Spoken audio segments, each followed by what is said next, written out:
Assalamualaikum warahmatullahi wabarakatuh. Halo teman-teman semuanya, perkenalkan nama saya Siti Fadilah dengan NIM 2511162200026.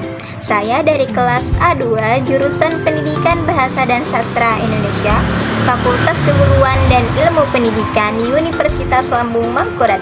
Di kesempatan kali ini saya akan membahas sebuah materi berjudul Hakikat Bahasa, di mana materi ini adalah pembahasan awal mengenai mata kuliah linguistik umum yang diampu oleh Ibu Dr. Andes Nur Cahaya MPD, dan beliau sudah menerangkan terkait pembahasan ini, sehingga tugas saya adalah menjelaskan ulang tentang materi hakikat bahasa.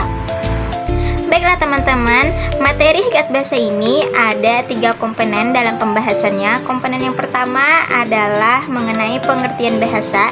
Tentunya ada 4 tokoh yang berperan dalam pengertian bahasa ini. Kemudian komponen yang kedua adalah ciri-ciri bahasa. Nanti saya akan jabarkan satu persatu mengenai apa saja sih ciri-ciri yang dimiliki oleh bahasa. Kemudian komponen yang terakhir adalah fungsi bahasa.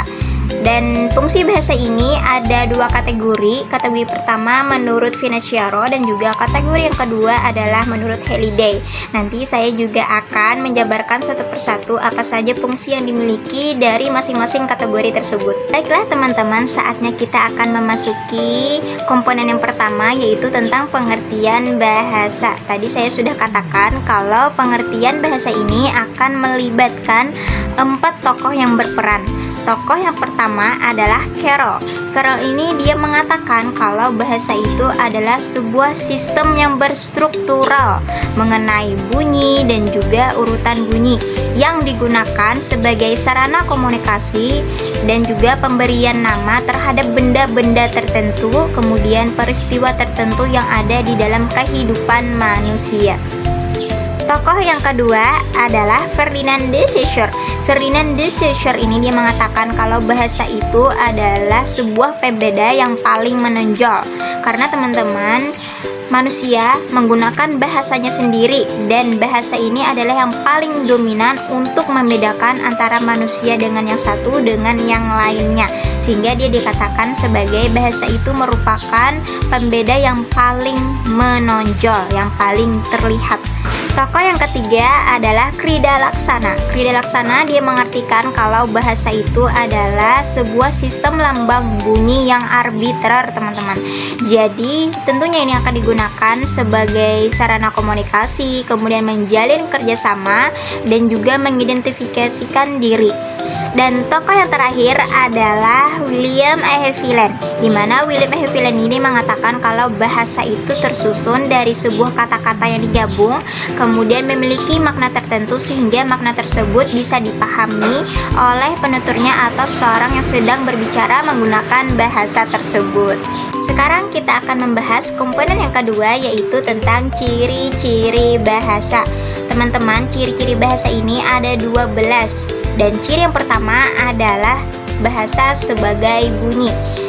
Bahasa diwujudkan sebagai bunyi karena memang bahasa ini dikeluarkan ataupun dihasilkan oleh alat ucap manusia. Kemudian alat ucap manusia ini dia menimbulkan sebuah bunyi berupa bahasa dan tentunya memiliki makna-makna tertentu yang dapat dipahami oleh penuturnya ataupun seseorang yang sedang berbicara menggunakan bahasa tersebut. Nah, sehingga dikatakan kalau bahasa ini dia bermakna, dan ini adalah ciri-ciri yang kedua. Yang pertama adalah bahasa sebagai bunyi, kemudian yang mengiringinya yaitu bahasa bermakna. Ciri selanjutnya adalah bahasa dikatakan sebagai lambang. Hal ini terjadi karena bahasa sudah mencapai titik kesepakatan bersama untuk mewakili konsep ataupun ide dalam kehidupan manusia.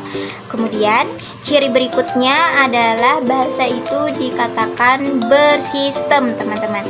Jadi bahasa ini dia memang sudah tersusun dalam rangkaian sebuah struktur ataupun pola-pola tertentu, sehingga bahasa yang digunakan itu dia tidak acak-acakan dan tentunya beraturan. Kemudian Bahasa juga dikatakan sebagai berarbitrer, teman-teman. Jadi hal ini karena tidak ada hubungan khusus antara kata atau lambang dengan makna yang sebenarnya, alias dia ini digunakan sewenang-wenang, fleksibel, dan juga sesuai dengan kreativitas manusia. Selanjutnya, bahasa juga dikatakan konvensional. Hal ini karena adanya kesepakatan atau konvensi dari berbagai macam masyarakat. Kemudian bahasa itu unik. Kenapa dikatakan unik? Karena memang bahasa sendiri memiliki ciri khasnya masing-masing sehingga dia jadikan sebagai pembeda dengan bahasa lainnya.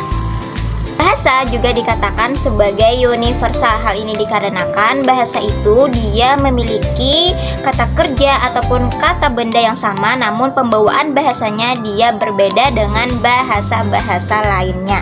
Kemudian bahasa juga bervariasi dan ini tergantung dari berbagai macam konteksnya, mulai dari di acara tertentu, misalkan acara non formal ataupun acara formal. Nah, biasanya bahasa yang dibawakan itu relatif berbeda ataupun dengan keadaan-keadaan tertentu atau di beberapa daerah tertentu sehingga pembawaan bahasanya pun juga berbeda. Kemudian bahasa juga dinamis. Bahasa dikatakan dinamis karena dia itu bisa berubah seiring dengan perkembangan zaman. Contohnya sekarang adanya perkembangan bahasa remaja. Tentunya remaja sendiri pun juga memiliki bahasa sendiri dan itu akibat dari perubahan bahasa-bahasa sebelumnya, dan tentunya ini berkaitan tentang perkembangan zaman sekarang. Kemudian bahasa juga produktif, teman-teman. Hal ini dihasilkan dari berbagai macam huruf yang terbatas kemudian membentuk sebuah kata sehingga kata tersebut itu dia memiliki tak terbatas atau hampir tak terbatas sehingga membentuk sebuah kalimat dan juga paragraf-paragraf yang disampaikan melalui bahasa.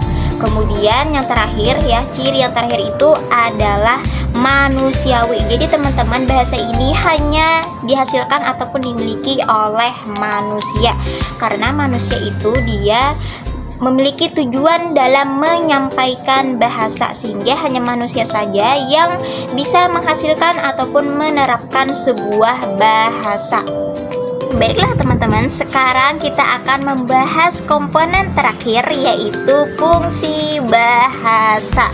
Dimana tadi saya juga katakan kalau fungsi bahasa itu dua kategori yaitu Financiero dan juga Halliday.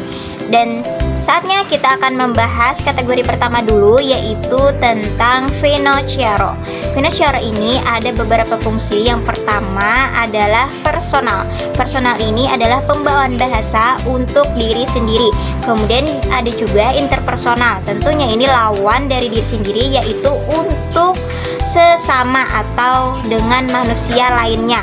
Kemudian ada juga direktif. Direktif ini dikatakan kalau bahasa itu berfungsi sebagai untuk mengajukan ataupun membuat seseorang dalam melakukan sesuatu sesuai dengan perintah kita atau sesuai dengan apa yang kita mau, dan tentunya hal ini disesuaikan.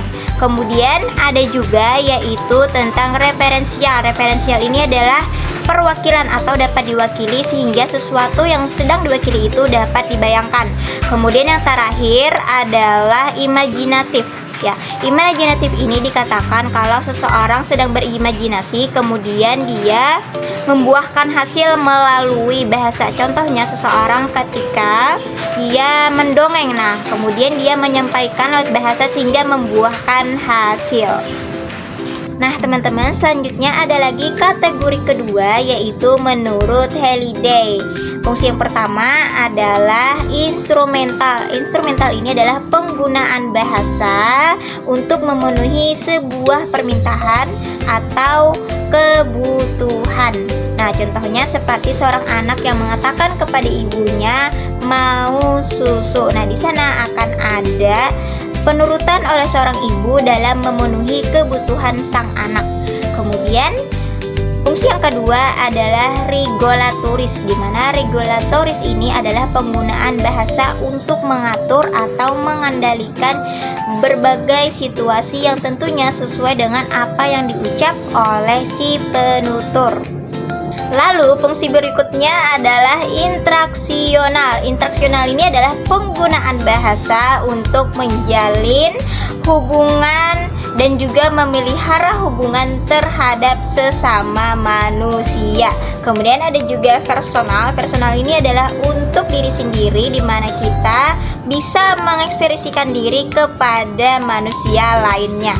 Kemudian ada juga yaitu heuristik. Heuristik ini adalah sebagai sarana untuk menggali informasi atau pengetahuan melalui pertanyaan-pertanyaan tertentu, sehingga kita bisa mendapatkan informasi secara mendalam terkait tentang apa yang kita tanyakan melalui bahasa. Fungsi selanjutnya adalah imajinatif, di mana imajinatif ini yaitu sebagai sarana pengembangan imajinasi yang dihasilkan oleh manusia. Kemudian ada juga yang terakhir yaitu representasional, di mana representasional ini adalah sebagai bentuk perwakilan dari pembahasan-pembahasan yang sudah disampaikan tentunya melalui bahasa. Baiklah, tiba saatnya kita di penghujung pembahasan. Bagi teman-teman yang sudah menonton video ini, semoga bermanfaat dalam menambah wawasan di bidang ilmu pengetahuan. Saya mengucapkan meminta maaf dengan sebesar-besarnya apabila terdapat kesalahan. Terima kasih. Wassalamualaikum warahmatullahi wabarakatuh.